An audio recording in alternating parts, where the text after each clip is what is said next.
તો આજના વિડીયોની અંદર વાત કરવાની છે કે જે ચોમાસું દક્ષિણ ગુજરાતના ભાગોમાં રોકાઈ ગયું છે તેમાં લાસ્ટ પ્રિડિક્શન પ્રમાણે દક્ષિણ ગુજરાતના ભાગોમાં રોકાયું છે. જે આ ચોમાસું હવે પાછું આગળ વધવાનું છે. તેમાં 10 થી લઈને 12 કલાક સુધી આ ચોમાસું રોકાયું હતું, પરંતુ હવે તેની ધીરે ધીરે વેગ પકડ્યો છે. જો કે અમે નિર્ધારિત સમય કર્યો છે કે જે સમયગાળો હતો 10 કલાક સુધી ચોમાસાની કોઈ જ મૂવમેન્ટ છે અમને જોવા મળી નથી, અને 10 કલાક સુધી સતત એક જ ધારું ચોમાસું છે તે દક્ષિણ ગુજરાતના ભાગોની અંદર રોકાયેલું હતું.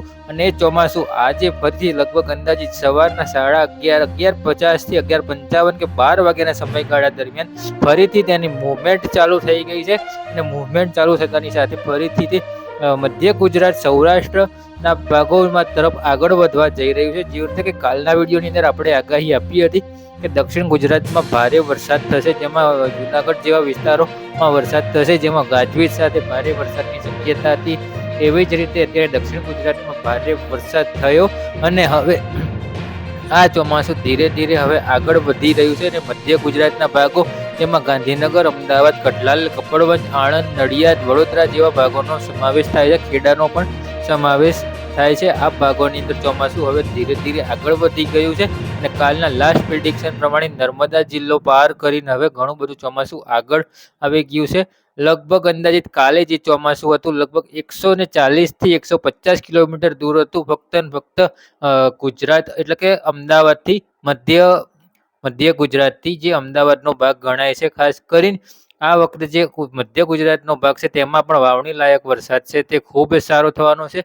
મુદ્દે 30 જૂન સુધીનું જે આ ચોમાસું છે, 30 જૂન સુધી સમગ્ર ગુજરાત રાજ્યની અંદર આ ચોમાસું છે. તે ચોમાસું સમગ્ર ગુજરાત રાજ્યમાં આવી જવાનું છે.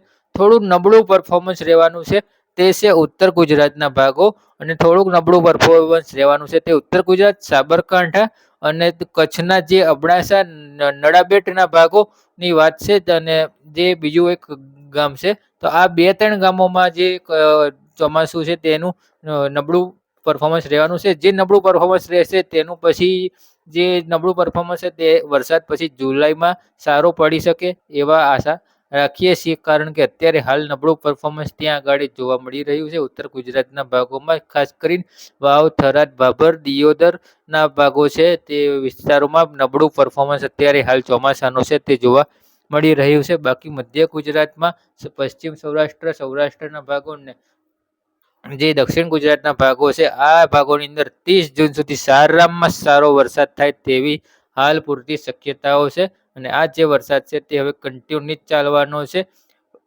અને જુલાઈ મહિનાથી પણ વરસાદનો ફરીથી નવો રાઉન્ડ શરૂ થશે, જેની માહિતી જુલાઈ મહિનામાં ફરીથી આપણે વિડીયો બનાવીને આપીશું. આ જે સિસ્ટમો 3 એક્ટિવ થઈ છે, આ 3 સિસ્ટમ પર અમારી કન્ટિન્યુ નજર રહેવાની છે મિત્રો. એટલે ચેનલ ઉપર નવા આવ્યા હો, ચેનલને સબસ્ક્રાઇબ ના કરી ચેનલને સબસ્ક્રાઇબ કરી લેજો.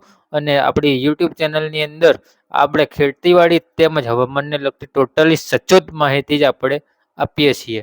તો મિત્રો અત્યારે હાલ વિડીયોની અંદર આટલું જ. છેલ્લે જે મિત્રો ચેનલ પર નવા હો, ચેનલને સબસ્ક્રાઇબ ના કરી હોય, ચેનલને સબસ્ક્રાઇબ કરી, વિડીયોને લાઇક કરી, વિડીયોને તમામ ગ્રુપમાં શેર કરી દેવો.